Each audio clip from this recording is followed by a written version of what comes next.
would like to welcome to the podium our current 6th District Congressman, the Honorable Mr. Bob Goodlatte.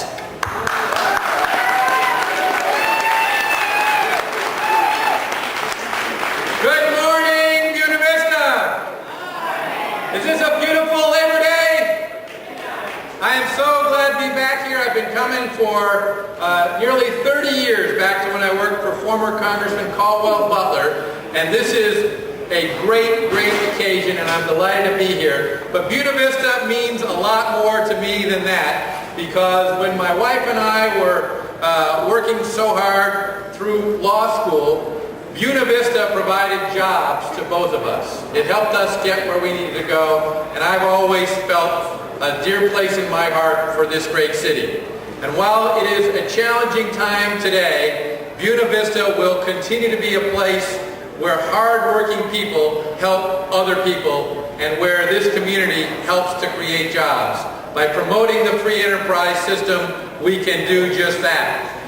I'm so glad to be here with Governor McDonald, a great leader of this state who kept his word, worked on a difficult financial situation for the state, and without raising taxes, balanced the budget and has now even generated a surplus. That's what we need to do first and foremost in Washington, D.C. Balance the budget. That's why I've introduced House Joint Resolution number 1, a balanced budget amendment to the United States Constitution. It came within one vote of passing back in 1995. Can you imagine? We passed it through the House, got the 2/3 majority required if we'd had just that one additional vote, that bipartisan vote, to give us 2/3 in the Senate, sent it to the state legislatures. We would, at the federal level, have the same thing that 49 out of 50 states have, and that is the requirement to use the taxpayers' money responsibly. It's not a new idea. Thomas Jefferson first talked about a need to limit the ability of the federal government to borrow money. We have the opportunity in this election to elect people to the Congress who will support that and get that job done. We also need to balance the budget, and it's why each year in the Congress I vote for legislation that leads to a balanced budget. Unfortunately, we never, ever have gotten a majority. It doesn't matter whether the Republicans or the Democrats have been in the White House, Republicans or Democrats in the majority of the Congress. That's got to change. We have got to be fiscally responsible. I also believe that we need to have tax reform, and I've introduced legislation to scrap the federal income tax code and start with something that is better, like the flat tax or the fair tax, something that the people can understand and that will promote economic growth in our country. It's also why we need to have real immigration reform, which starts with enforcing our borders and enforcing the laws all across this country. We're a nation of immigrants, but we're also a nation of laws. And unless we have respect for those laws, we're going to see the problems in this country continue to erode. I also believe that it is vitally important that we have an American energy policy.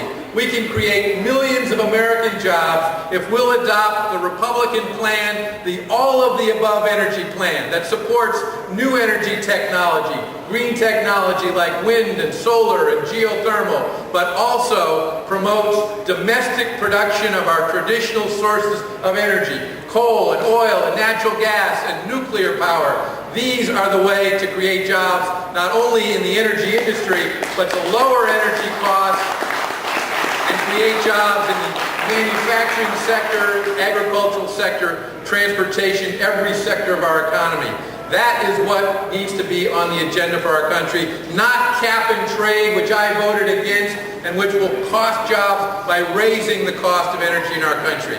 And finally, we need to take this massive, new, monstrous health care bill that costs $2.5 trillion, creates 150 new federal government agencies and programs, mandates that individuals have to buy health insurance from private individuals, health insurance dictated by a new federal government health insurance commissioner. We need to scrap that. We need to repeal it and replace it with common sense reform.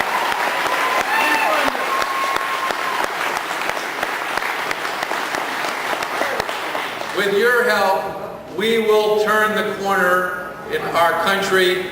We will bring about a new economy that creates American jobs and opportunities for our children and grandchildren rather than the debt that is being left for them today.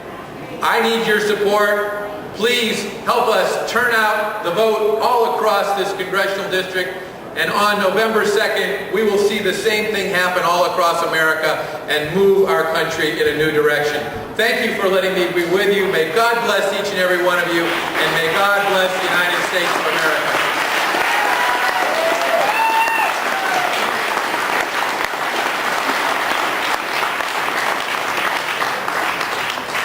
Thank you, Congressman.